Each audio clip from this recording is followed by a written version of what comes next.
नमस्कार बंधुगण बंधु मैंने आपण मैंने समस्त को आज ज्योतिष कार्यक्रम को स्वागत। आज ज्योतिष कार्यक्रमटी मेष राशि व्यक्ति विशेष मानक बहुत गुरुत्वपूर्ण अटे, बहुत ही खास अटे। कारण आज वीडियो रे आमे माने जुलाई मास 2025 टी किपरि रही से विषय रे विस्तार भाव में आलोचना करिबा एवं नवग्रहंकर स्थिति मध्य देखिबा। नवग्रह आपन को केउ प्रकार फल प्रदान करिबारे सक्षम हेबे। एही जुलाई मासरे आपनकर स्वास्थ्य, शिक्षा, प्रेम संपर्क, वैवाहिक जीवन, भाग्य, क्यारियर एवं व्यापार वाणिज्यर स्थिति किपरि रही से विषय रे विस्तार भाव में आलोचना करिबा। शेषरे अशुभत्व प्रदान करुथुवा ग्रह मानकर किछि विशेष प्रतिकार मध्य वीडियोर शेषरे आमे जानिबा। तेबे बंधु माने वीडियोटी को आगो को बढ़िबा पूर्वरु जदि आपण मानकर मेष राशि होइथाए तेबे वीडियोटी को स्किप न करी थरे मात्र शेष पर्यंत निश्चिंत देखंतु एवं वीडियो को गोटे लाइक करी चैनल टी को सब्सक्राइब कर दियंतु। आपण माने जदि सच्चा हृदय रे ईश्वर को भक्ति करुथांती, विश्वास करुथांती तेबे भक्ति एवं श्रद्धार सहित कमेंट बॉक्स रे जय मां लक्ष्मी अवश्य लिखिदेबे। तेबे बंधु माने आसंतु आरंभ करिबा आज रही कार्यक्रम को, जहाँकि जन्म राशि एवं चंद्र राशि उपरे संपूर्ण आधारित अटे। तो बंधु माने राशि चक्रर 12 गोटी राशि मध्यरु प्रथम राशि हेउची मेष राशि। मेष राशि राश्याधिपति हेउचंती मंगल। तेबे मंगल आपनको कुंडलीर पंचम भाव में विराजमान अछंती एवं तांको सहित केतु विराजमान अछंती। शुक्र आपणकर द्वितीय भाव में विराजमान अछंती। सूर्य एवं गुरु आपणकर तृतीय भाव में विराजमान अछंती। बुध आपणकर चतुर्थ भाव में विराजमान अछंती। राहु आपणकर एकादश भाव में विराजमान अछंती। शनि आपणकर द्वादश भाव में विराजमान अछंती। तो बंधु माने सर्वप्रथम आसंतु जानि नेबा आपणकर स्वास्थ्य किपरि रहिबो एही जुलाई मास 2025 रे। तो बंधु माने कुंडलीर प्रथम भावटी होइथाए आपणकर स्वास्थ्यर भाव, आपणकर इम्यूनिटी सिस्टम रो भाव। तेबे प्रथम भावर स्वामी मंगल आपणकर पंचम भाव में विराजमान अछंती। 29 जुलाई को मंगल आपणकर षष्ठ भाव बाहरी सप्तम भाव को चलन करिवे। तो बंधु माने कुंडलीर षष्ठ भावटी एते भल बोली विचार करा जाई न थाए। तेबे कुंडलीर षष्ठ भावटी रोग, ऋण, शत्रुर भाव होइथाए। किंतु मंगल जे पर्यंत पंचम भाव में विराजमान अछंती बा 29 जुलाई पर्यंत मंगल पंचम भाव में अछंती से पर्यंत आपणकर स्वास्थ्य जनित समस्या हेबो नाही। किंतु गोटे समस्या हेउची 15 जुलाई पूर्वरु आपण आपणकर खाद्यपेय प्रति टिके विशेष ध्यान रखिबार अछि। कारण पेट जनित समस्या देखा देई पारे। तेणु आपण बाहर खाद्यपेय को टिके अवॉइड करंतु। काहेकि ना सूर्य भी आपणकर तृतीय भाव में विराजमान अछंती एवं आपणकर एलर्जी, इन्फेक्शन भली समस्या देखा देई पारे। आखिरे ज्वलन भली समस्या अनुभव होई पारे। आपण टिके सतर्कता अवलंबन करंतु। आपणकर एही जुलाई मासरे कोनोसी बड़ समस्या आपणकर स्वास्थ्य रे देखा जाउ नाही।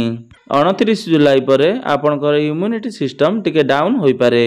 जेतेबेले 29 जुलाई परे मंगल आपणकर षष्ठ भाव को विराजमान करिवे आपण सेतेबेले आपणकर स्वास्थ्य प्रति विशेष ध्यान रखिबे। तेबे मंगलकर स्थिति जेहेतु भल अछि आपणक पई आपण भय करिवार कोनोसी आवश्यकता नाही। तो बंधु माने वर्तमान आसंतु जानि नेबा आपणकर शिक्षा क्षेत्र किपरि रहिबो ए जुलाई 2025 रे। तो बंधु माने कुंडलीर पंचम भावटी होइथाए आपणकर शिक्षा क्षेत्रर भाव। तो आपणकर पंचम भावर स्वामी हेउचंती सूर्य देव। तो सूर्य आपणकर तृतीय भाव में विराजमान अछंती एवं तांको सहित देवगुरु बृहस्पति मध्य विराजमान अछंती। एही गोचर अनुसार दुई जन एकत्र जेहेतु अछंती आपणकर जीवात्मा संजोग बनुअछि। तो सूर्य आपणकर तृतीय भाव में विराजमान रहिबा भल बोली माना जाई थाए। तृतीय भावटी होइथाए यात्रार भाव, छोट छोट जगह को यात्रार भाव। आपण आपणकर पाठ पढ़ा को नहीं केउठी ना केउठी की ट्रैवल करि पारंती। आपण हायर एजुकेशन पई गोटे स्थान रो अन्य स्थान को यात्रा करि पारंती। बा एही समय रे आपण फॉर्म फिलअप करबा को चाहुचंती किबा एडमिशन करबा को चाहुचंती बा गवर्नमेंट एग्जाम पई प्रस्तुत होउचंती तो आपण को पई एही मासटी सर्वोत्तम रहिबो। काहेकि ना सूर्य आपणकर तृतीय भाव में विराजमान रही आपण को शुभ फल प्रदान करुचंती। जेतेबेले सूर्य आपणकर चतुर्थ भाव को चलन करिवे बा आपणकर केंद्र को विराजमान करिवे 16 जुलाई को। एही समयटी मध्य आपणक पई विशेष ଲାଭଦାୟକ ହେବ। ଆପଣଙ୍କର ପାଠପଢ଼ାକୁ ନେଇ ବା ଗଭର୍ଣ୍ଣମେଣ୍ଟ ଏକ୍ଜାମକୁ ନେଇ ଆପଣମାନଙ୍କ ପାଇଁ ବହୁତ ଭଲ ଅଛି। ଆପଣ ସେହି ସମୟରେ ଆଡ଼ମିସନ୍, ଫର୍ମ ଫିଲ୍ଅପ୍ ବା ଆପଣଙ୍କର ଶିକ୍ଷା କ୍ଷେତ୍ରକୁ ନେଇ ଯାହା ବି ନିଷ୍ପତ୍ତି ନେବାକୁ ଚାହୁଁଛନ୍ତି ଆପଣ ନିର୍ଦ୍ୱନ୍ଦ୍ୱରେ କରିପାରିବେ। ସେହି ସମୟରେ ଆପଣଙ୍କର ମାଇଣ୍ଡ ସାର୍ପ ରହିବ। ମଙ୍ଗଳ ଆପଣଙ୍କର ପ୍ରଥମ ଭାବର ସ୍ୱାମୀ ହୋଇ ପଞ୍ଚମ ଭାବରେ ବିରାଜମାନ ଅଛନ୍ତି। ତ ଆପଣ ନିଜେ ଆପଣଙ୍କର ପାଠପଢ଼ାରେ ଇଣ୍ଟରେଷ୍ଟ ବଢ଼ାଇବେ। ତ ଆପଣଙ୍କର ଶିକ୍ଷା କ୍ଷେତ୍ର ବହୁତ ଭଲ ଦେଖାଦେଉଛି। ତ କେତୁ ମଧ୍ୟ ପଞ୍ଚମ ଭାବରେ ବିରାଜମାନ ଅଛନ୍ତି। ତ ଆପଣଙ୍କର ପାଠପଢ଼ାକୁ ନେଇ ଗୋଟେ ପରିବର୍ତ୍ତନ ଦେବେ। ଆପଣ କେଉଁଠି ନା କେଉଁଠି ପରିବର୍ତ୍ତନ କରିବେ। କୋଚିଂ ସେଣ୍ଟର ହେଉ କିମ୍ବା ଆପଣ ଯେଉଁଠାରେ ରହୁଛନ୍ତି ସେଠି ପାଠପଢ଼ାକୁ ଛାଡ଼ି ଅଲଗା ଜାଗାରେ କେଉଁଠି ପାଠ ପଢ଼ିବେ ବା ଆପଣଙ୍କର ଶିକ୍ଷା କ୍ଷେତ୍ରରେ ପରିବର୍ତ୍ତନ ଦେଖାଦେଉଛି। ତ ଏସବୁ ହିଁ ଭଲ ଦେଖାଦେଉଛି। ତ ବନ୍ଧୁମାନେ ଏବେ ଆସନ୍ତୁ ଜାଣିନେବା ଆପଣଙ୍କର ପ୍ରେମ ଜୀବନ କିପରି ରହିବ ଏହି ଜୁଲାଇ 2025ରେ। ତ ବନ୍ଧୁମାନେ କୁଣ୍ଡଳୀର ପଞ୍ଚମ ଭାବଟି ଶିକ୍ଷାର ଭାବ ହେବା ସହିତ ପଞ୍ଚମ ଭାବଟି ହୋଇଥାଏ ଆପଣଙ୍କର ପ୍ରେମ ଜୀବନର ଭାବ, ଆପଣଙ୍କର ସନ୍ତାନର ଭାବ। ତ ଆପଣଙ୍କର ପଞ୍ଚମ ଭାବରେ ମଙ୍ଗଳ ବିରାଜମାନ ଅଛନ୍ତି ଏବଂ ତାଙ୍କ ସହିତ କେତୁ ମଧ୍ୟ ବିରାଜମାନ ଅଛନ୍ତି। ତ କେତୁ ହେଉଛନ୍ତି ମୁଣ୍ଡବିହୀନ ଗ୍ରହ, ସ୍ପିରିଚୁଆଲ ଗ୍ରହ ଏବଂ ଛାୟା ଗ୍ରହ ଏବଂ ଅଶାନ୍ତିର ଗ୍ରହ ବୋଲି ମାନା ଯାଇଥାଏ।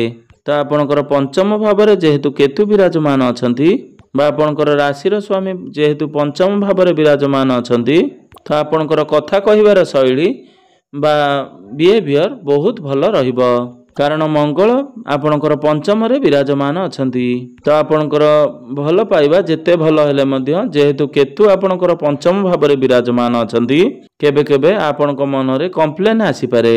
ଆପଣ ଯାହାକୁ ଭଲ ପାଉଛନ୍ତି ବା ଆପଣଙ୍କର ଜୀବନସାଥୀ, ତ ତାଙ୍କ ପାଇଁ ଆପଣ ଯେତେ ଭଲ କଲେ ମଧ୍ୟ ଆପଣଙ୍କୁ ଅଶାନ୍ତି ବା ଡିସାଟିସ୍ଫ୍ୟାକ୍ସନ୍ ଦେବେ। ଆପଣ ଯେତେ ଭଲ କଲେ ମଧ୍ୟ କେତୁ ଆପଣଙ୍କୁ ଡିସାଟିସ୍ଫ୍ୟାକ୍ସନ୍ ଦେବେ। ଆପଣଙ୍କୁ ବିଭିନ୍ନ କ୍ଷେତ୍ରରେ କମି ବାହାର କରିବେ। ତ ଛୋଟ ଛୋଟ କଥାକୁ ନେଇ ଆପଣଙ୍କୁ ସନ୍ଦେହ କରିବେ। ଏହାକୁ ନେଇ ଆପଣ ହଠାତ୍ ରାଗିଯିବେ ଏବଂ ବିରକ୍ତ ମଧ୍ୟ ହେବେ। ତେବେ ବନ୍ଧୁମାନେ କେତୁ ଦୀର୍ଘ 1.5 ବର୍ଷ ପର୍ଯ୍ୟନ୍ତ ଆପଣଙ୍କର ଏହି ଭାବରେ ବିରାଜମାନ ରହିବେ। ତେଣୁ କମି ତ ନିଶ୍ଚିନ୍ତ ବାହାର କରିବେ। ତେଣୁ ଆପଣଙ୍କୁ ଆଗରୁ ସତର୍କ କରିଦିଆଯାଉଛି କି ଆପଣ କମି ବାହାର କରନ୍ତୁ ନାହିଁ। ଆପଣ ଅଯଥା କଳି ଝଗଡ଼ା ବା ଯୁକ୍ତି ତର୍କ କରନ୍ତୁ ନାହିଁ। ଆପଣ ଅଶାନ୍ତି ଆଦୌ କରନ୍ତୁ ନାହିଁ। ଏସବୁ କଲେ ଆପଣଙ୍କର ପ୍ରେମ ଜୀବନ ଉପରେ ନିହାତି ଭାବରେ ଖରାପ ପ୍ରଭାବ ପଡ଼ିବ। ତ ଏହି ମାସରେ ଆପଣଙ୍କ ପ୍ରେମ ଜୀବନ ପ୍ରତି ଆପଣ ବିଶେଷ ଧ୍ୟାନ ରଖିବାର ଅଛି। ଏପରି ଦେଖିବାକୁ ଗଲେ ଏହି ମାସରେ ଆପଣଙ୍କର ପ୍ରେମ ଜୀବନ ଏତେ ବି ଖରାପ ନାହିଁ। ଆପଣଙ୍କର ରାଶିର ସ୍ୱାମୀ ପଞ୍ଚମରେ ବିରାଜମାନ କରିଛନ୍ତି। ଆପଣଙ୍କୁ ବହୁତ ଭଲ ଫଳ ପ୍ରଦାନ କରିବେ। ଆପଣ ଦୁଇ ଜଣଙ୍କ ମଧ୍ୟରେ ବୁଝାମଣା ଠିକ୍ ଠାକ୍ ରହିବ। ଆପଣଙ୍କ ମନରେ ଟିକେ ଅଶାନ୍ତି ଲାଗି ରହିବ। ତ ଆପଣ ସେସବୁରେ ଧ୍ୟାନ ନଦେଲେ ବହୁତ ଭଲ ହେବ। ତ ବନ୍ଧୁମାନେ ଏବେ ଆସନ୍ତୁ ଜାଣିନେବା ଆପଣଙ୍କର ବୈବାହିକ ଜୀବନ କିପରି ରହିବ ଏହି ଜୁଲାଇ ମାସ 2025ରେ। ତ ବନ୍ଧୁମାନେ କୁଣ୍ଡଳୀର ସପ୍ତମ ଭାବଟି ହୋଇଥାଏ ଆପଣଙ୍କର ବୈବାହିକ ଜୀବନର ଭାବ, ଆପଣଙ୍କର ଜୀବନ ସାଥୀଙ୍କର ଭାବ। ତ ସପ୍ତମ ଭାବର ଅଧିପତି ହେଉଛନ୍ତି ଶୁକ୍ର। ତ ଶୁକ୍ର ଆପଣଙ୍କର ଦ୍ୱିତୀୟ ଭାବରେ ବିରାଜମାନ ଅଛନ୍ତି। ତ ଶୁକ୍ରଙ୍କର ସ୍ଥିତି ଏଠାରେ ବହୁତ ଭଲ ଅଛି। କୁଣ୍ଡଳୀର ଦ୍ୱିତୀୟ ସ୍ଥାନଟି ବହୁତ ଭଲ ସ୍ଥାନ ଅଟେ ଏବଂ 26 ଜୁଲାଇକୁ ଶୁକ୍ର ଆପଣଙ୍କର ତୃତୀୟ ଭାବକୁ ଚଳନ କରିବେ। ତେବେ 26 ଜୁଲାଇ ପୂର୍ବରୁ ଆପଣଙ୍କର ବୈବାହିକ ଜୀବନ ବହୁତ ଖାସ୍ ରହିଛି। ଶୁକ୍ର ସ୍ୱରାଶିରେ ବିରାଜମାନ ଯେହେତୁ କରିଛନ୍ତି, ତେଣୁ ଆପଣ ଆପଣଙ୍କର ଜୀବନସାଥୀଙ୍କ ଠାରୁ କିଛି ଲାଭ ପ୍ରାପ୍ତି କରିପାରନ୍ତି କିମ୍ବା କିଛି ଗିଫ୍ଟ ଆପଣଙ୍କୁ ମିଳିପାରେ। ଆପଣଙ୍କର ଜୀବନସାଥୀଙ୍କ ଠାରୁ ଖୁସି ମଧ୍ୟ ପାଇପାରନ୍ତି। ଆପଣ ଆପଣଙ୍କର ଜୀବନସାଥୀକୁ ନେଇ ଗର୍ବିତ ହୋଇପାରନ୍ତି। ଆପଣଙ୍କର ଫାଇନାନ୍ସିଆଲ ପ୍ରଫିଟ୍ ଦେଖାଦେଉଛି।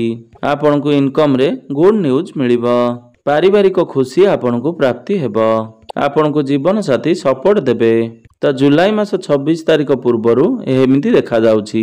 କାହିଁକି ନା ଶୁକ୍ରଙ୍କର ସ୍ଥିତି ଯେହେତୁ ଧନ ସ୍ଥାନରେ ବା ଦ୍ୱିତୀୟ ଭାବରେ ବିରାଜମାନ ଅଛନ୍ତି, ଆପଣଙ୍କର ଦ୍ୱିତୀୟ ଭାବଟି ପରିବାର ଏବଂ କୁଟୁମ୍ବର ଭାବ ହୋଇଥାଏ।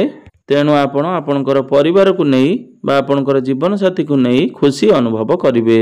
ତେବେ ସପ୍ତମ ଭାବର ସ୍ୱାମୀ ଦ୍ୱିତୀୟ ଭାବରେ ସ୍ୱରାଶିରେ ବିରାଜମାନ ଅଛନ୍ତି, ସେଥିପାଇଁ ଆପଣଙ୍କୁ ବେଟରମେଣ୍ଟ ନିଶ୍ଚିନ୍ତ ଭାବରେ ମିଳିବ। କିନ୍ତୁ ଆପଣ 26 ତାରିଖ ପରେ ଆପଣଙ୍କର ଜୀବନସାଥୀଙ୍କର ସ୍ୱାସ୍ଥ୍ୟରେ ଟିକେ ସମସ୍ୟା ଦେଖାଦେବ। ଆପଣଙ୍କର କଫ, ଆଲର୍ଜି କିମ୍ବା ଥଣ୍ଡା ହୋଇପାରେ। ଆପଣଙ୍କୁ ଟିକେ ବିଶେଷ ଧ୍ୟାନ ଦେବାର ଅଛି। ଆପଣଙ୍କର ଯଦି ସନ୍ତାନ ସନ୍ତତି ଅଛନ୍ତି ତେବେ ସନ୍ତାନକୁ ନେଇ ଆପଣ ଗର୍ବିତ ଅନୁଭବ କରିବେ ଏବଂ ସନ୍ତାନଙ୍କ ଠାରୁ ଖୁସି ପ୍ରାପ୍ତ କରିବେ। ତ ବନ୍ଧୁମାନେ ଆସନ୍ତୁ ଜାଣିନେବା ସବୁଠାରୁ ଗୁରୁତ୍ୱପୂର୍ଣ୍ଣ ବିଷୟରେ ଆପଣଙ୍କର ଭାଗ୍ୟ, କ୍ୟାରିୟର ଏବଂ ବ୍ୟାପାର ବାଣିଜ୍ୟର ସ୍ଥିତି କିପରି ରହିଛି ଏହି ଜୁଲାଇ 2025ରେ। ତ ବନ୍ଧୁମାନେ କୁଣ୍ଡଳୀର ନବମ ଭାବଟି ହୋଇଥାଏ ଆପଣଙ୍କର ଭାଗ୍ୟର ଭାବ। ତ ନବମ ଭାବର ଅଧିପତି ହେଉଛନ୍ତି ଦେବଗୁରୁ ବୃହସ୍ପତି।